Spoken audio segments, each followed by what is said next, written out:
Ladies and gentlemen, welcome back to the Aloha Press Podcast and YouTube show. Tonight's show, we are going to be recapping the U.S. Open. I'd like to take this chance to apologize to absolutely nobody. And giving you all the details and reactions to this last weekend's golf, the USGA out of the U.S. Open, Brookline, the Country Club. I mean, good God, in Boston, Massachusetts. It just felt right.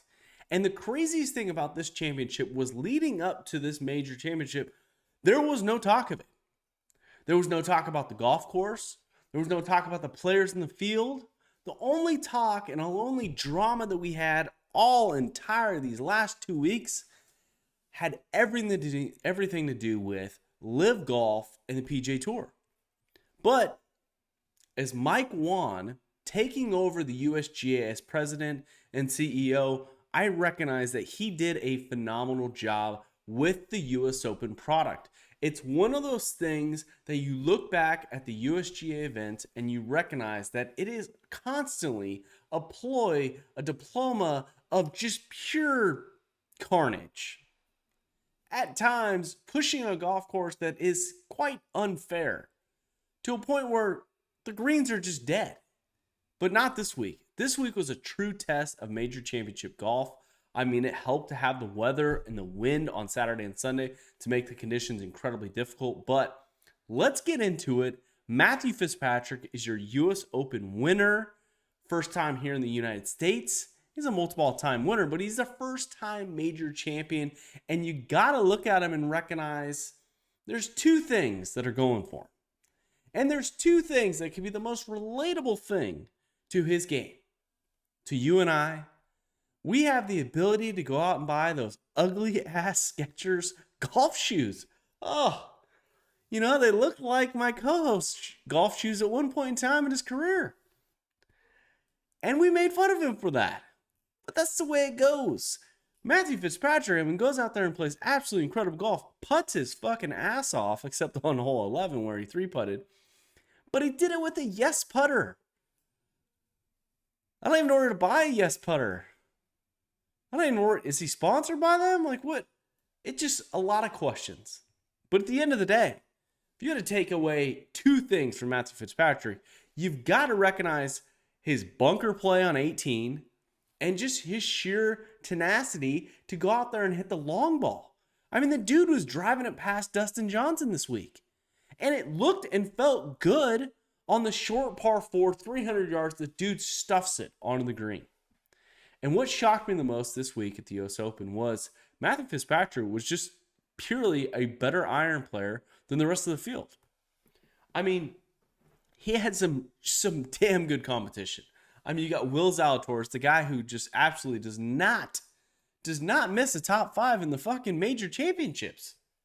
But then you got Scotty Scheffler, you got Hideki Matsuyama, Colin Morikawa, Roy McIlroy, Keegan Bradley, Gary Woodland. I mean, these are major championship winners. And you got to recognize that they are chasing him down. And with him sitting on essentially the lead, going into Sunday, it was absolutely remarkable. His demeanor. I mean, the guy was as cool as a cucumber. And he wasn't. I mean, on 18, he hit a pull hook. And that's just the way it goes.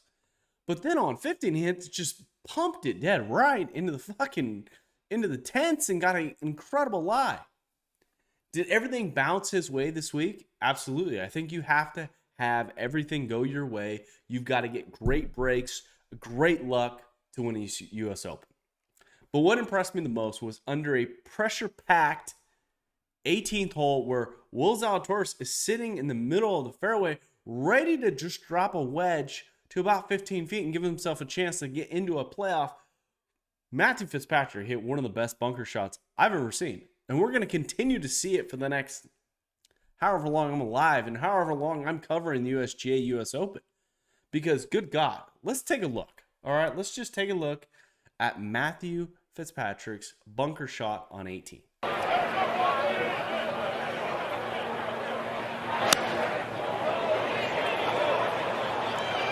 Good God. That lip? He made good contact. Takes it to about 15, 18 feet. I mean, absolutely incredible. Absolutely incredible. I mean, this shot alone, I mean, I would scold it into that fucking lip. That little knuckle that came out there in the freaking sandbugger. But no, this guy, I mean, just purely hit an incredibly great shot that was pressure packed, where a moment that he could have easily chunked out, try to get up and down for a par to win the tournament, win the major championship, or send it into a playoff, where he would eventually send it off into a playoff with Scotty Scheffler and Will Zalatoris. But he didn't. He executed on the golf course that he was essentially defending champion, as the last time a USGA event was there, it was a US Amateur. And it's impressive. It's absolutely impressive. And he battled, and he is now ranked in the top 10 in the world golf rankings. And he battled. He showed me a lot of grit. I'm rather happy with it. But I'm rather happy with the actual Open Championship. I mean, this was a good tournament. I mean, it kept me on the edge of my seat. We had plenty of the top players in the world showing up when they needed to. Jon Rahm, Colin Morikawa, Hideki, Scotty Scheffler. I mean, the number one ranked player in the world. You can't get any better than this, could you? I mean, besides Phil Mickelson, Tiger Woods, and fucking Brooks Koepka in the mix, those guys were out of it. Even though we saw a ton of Tiger Woods shots, which he wasn't even in the field this week. But it was a compelling field. It was a compelling leaderboard.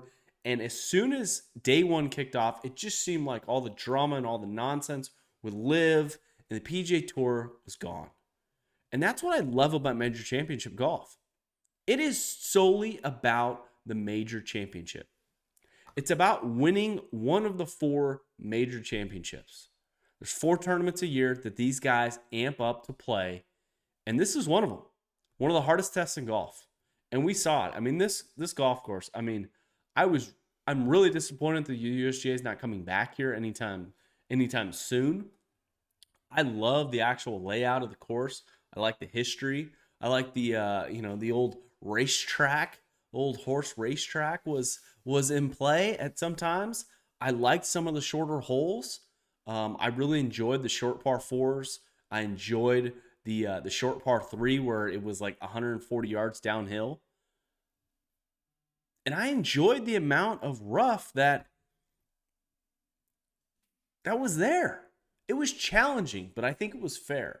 And I think it showed that you just had to play pretty darn good golf and just not get into too much trouble. Now, the biggest disappointment for me this week is Rory McIlroy. I mean, one of the best puttings displays I've ever seen. I mean, this guy is a fucking heart attack. He is a roller coaster ride watching him. And he's one of those guys who just ended up with a T5, but it just seemed like he would make a bogey and make a birdie. Make a bogey, make a birdie. The dude just could not play par golf. His putter was super hot, though. And at the end of the day, he's my number one takeaway of just being truly a disappointment. I mean, he had the opportunity. This is a major championship. I guarantee you he's going to look back and say, I messed up. I should have won this one. I think Will Zalatoris is also going to be the guy who fucking looks back and goes, the lip out on 18, I mean, just got to kill you. Just absolutely one of the heart-wrenching things, but it was compelling. I appreciated the USGA letting the fans come out on the golf course, surround the 18th green. I've been able to participate, not necessarily participate, but I've had the opportunity to go and see US Opens. I've been able to see PGA Tour events. I've been able to see major championships like the Masters. The coolest thing that can happen is when they let the ropes down and they surround the green to see the final product. What we waited all 4 days for. So good on the USGA for that. I appreciate those things. Now, another disappointment I got to say is Jon Rahm. He was my pick this week. He just did not have it. I mean, Second and final group with Keegan Bradley. Boston, not native, but, second home, I guess. I don't know. It was one of those opportunities that John Rahm, again, defending champion, I thought he was going to take it. But at the end of the day, you got to recognize that John Rahm just didn't have it this week. It was a tough test. It was a tough test off the tee, but more of a test this week with the iron play. I love the blind shots. It just adds another element. And I enjoy what I get to see because it looks and feels like something that we would be able to play on. Now, again, it's a private country club, and I'm probably not going to get an invite. You never know. But at the same time, you got to recognize and you got to think this course is somewhat relatable. You and I both know there are shots out there when we're playing on our weekend match or during the week skins game that you're going to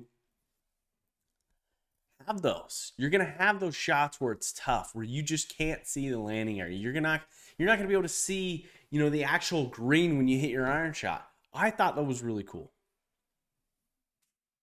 Now, we have another winner this week. And we've had the pleasure of capturing some of the video, and we're going to show it to you here. Grayson Murray. Oh my gosh. I mean, get him a therapist. Good God, this guy blew up this week. It was an impressive showing. Ended up shooting an 80 on Sunday, taking home the 63rd place trophy, but doing it with less clubs than anyone else on the golf course. It was rather impressive. So let's sit back. I think this was hole 5.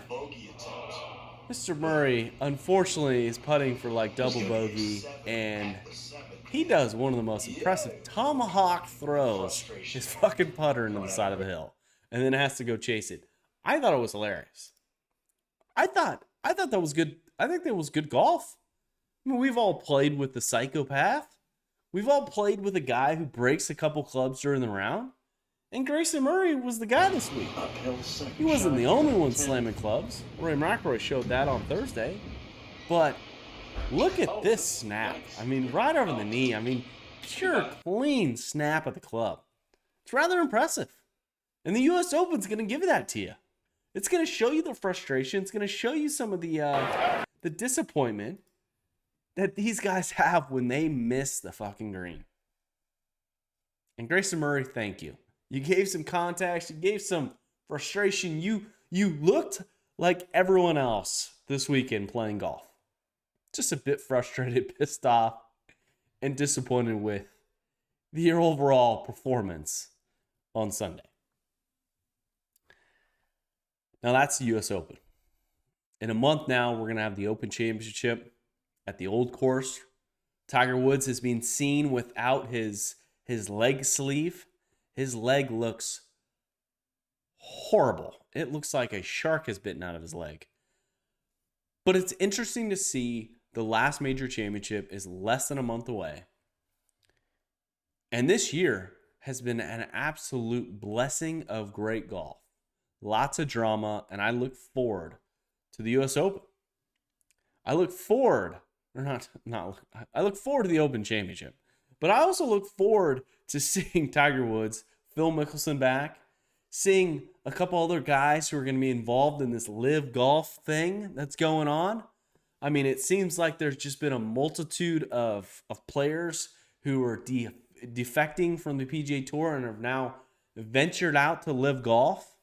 It's going to be crazy. It's going to be crazy to see how these next weeks unfold. But what I can guarantee you is this. The Aloha Press Classic is coming to you September 24th and 25th. We have officially launched it on the website. You can sign up. You can register for this major championship that you get to play.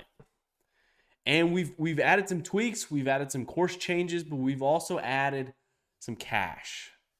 We're going to be giving away almost $6,000 in cash. And I don't know about you, but for 40 players, splitting up $6,000, I'm not saying it's a halfway decent purse. I'm saying it's a pretty good fucking purse for a major championship that you don't even have to qualify for. All you got to do is sign up. You got to pay your money, entry fee. You get some free cocktails on Friday and Saturday night. You get an incredible golf course on 17 Mile Drive in Pebble Beach, California at Poppy Hills, one of the top ranked golf courses in the world. And you get to spend it with us. So Jeff and I will be there. We'll be there on Friday. We're going to be playing a practice round at Poor Man's Pebble. So do me a favor. Do me a favor. If you're interested in playing in the tournament, if you want a few more details, head to the website, thealohapress.com. Just click on the events tab, and it's going to draw you to the website. And it's going to break down all the details and necessary things that you need to know in regards to dates, times, where you should stay, how much money you should bring. We've even included a couple suggestions. You might want to head to the range and work on your game, or head to the bar, work on your drinking. Because last year it was a memorable one for the first night. Then I don't really remember a lot of the second night, but it was a blast. It was absolutely incredible. We had lots of cocktails. We had some amazing sponsors. So if you're looking to sign up, if you're looking for an event this year, if you're looking to kick off the end of summer with an absolutely amazing, incredible golf trip, come join us. 2-day stroke play event, gross and net champions, paying out 1 through 3rd gross and net. We're giving away thousands of dollars in skins. And of course, we're going to have long drive contests. We're going to have some close to the pins, and we're going to have some side bets out there on the golf course. Now, with that being said, guys, if you want to sponsor the event, please reach out to me. You can either call me or you can reach out on my email, jc@thealohapress.com. Please, we're looking for a few sponsors. We only like to deal with a couple sponsors because we really like to fluff them up, be the proper host for our sponsors. We only like to take on a couple because we want to essentially elevate them and bring them to the light. And with that being said, so as always, hit bombs, attack pins, and Aloha Press, and we will talk to you here in the next couple days. Cheers. Wearing all black. Aloha. Here with JC and Jeff. Ain't no time for school today. Hitting bombs. Hey, watch this punch cut lob wedge. Replace your Marshalls with Cart Girls. They're better looking. They're serving drinks. Got to hit bombs off the tee. Phil talking about a guy taking a shit in the cut. Mahalo. That's what we did fireside with Phil. Fire the stick. Hit bomb and attack the pin.